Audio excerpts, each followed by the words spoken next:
Hey hello everyone, welcome to my new blog. তো আজকে আমি তোমাদের সাথে শেয়ার করবো ক্রিসমাসের দিনের ব্লগ। তো আমি সকালবেলা ঘুম থেকে উঠে রেডি হয়ে চলে গিয়েছিলাম একটা জায়গায় এক্সামের ডিউটি দিতে। দেন ওখান থেকে এসে আমি বাড়িতে খুব সুন্দর করে ডেকোরেশন করে নিয়েছিলাম আর এনেছিলাম একটা কেক। তো সেই কেকটাকে আমি সন্ধ্যাবেলা কাটিং করেছিলাম। আর ছোটোর থেকে না আমি এই ক্রিসমাসের দিন ডেকোরেশন করে বাড়িটাকে সাজাতে খুব ভালোবাসি, তো সেই কারণে এই বছরও সেটা অন্যথা হয়নি। দেন আমি বিকালবেলা আবার রেডি হয়ে বন্ধুদের সাথে বেরিয়ে পড়েছিলাম চার্চে যাওয়ার জন্য। আর চার্চে গিয়ে দেখলাম যে ওরে বাপরে বাপ কি যে ভিড় হয়েছিল। আর এটা হলো আমাদের এখানে বাবুরহাট চার্চ, যেটা হলো সব থেকে বড় চার্চ কোচবিহারের মধ্যে।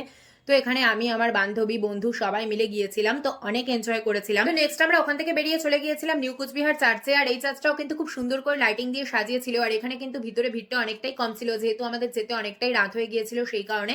তো ভিতরের এনভায়রনমেন্টটা কিন্তু আমার বেশ ভালো লেগেছিল। দেন ওখান থেকে বেরিয়ে আমরা একটু খাওয়া দাওয়া করে নিই। তো ফার্স্ট আমি নিয়েছিলাম চাউমিন, দেন আমি নিয়েছিলাম ভেজ মোমো। তো এগুলো খাওয়া দাওয়া করতে করতে আমরা সব বন্ধুরা মিলে একটু হাসি মজা ঠাট্টা গল্প করে নিচ্ছিলাম, তার কারণ আমরা সবাই মিলে এক হলে পরে হাসি মজা তো আমাদের চলতেই থাকে।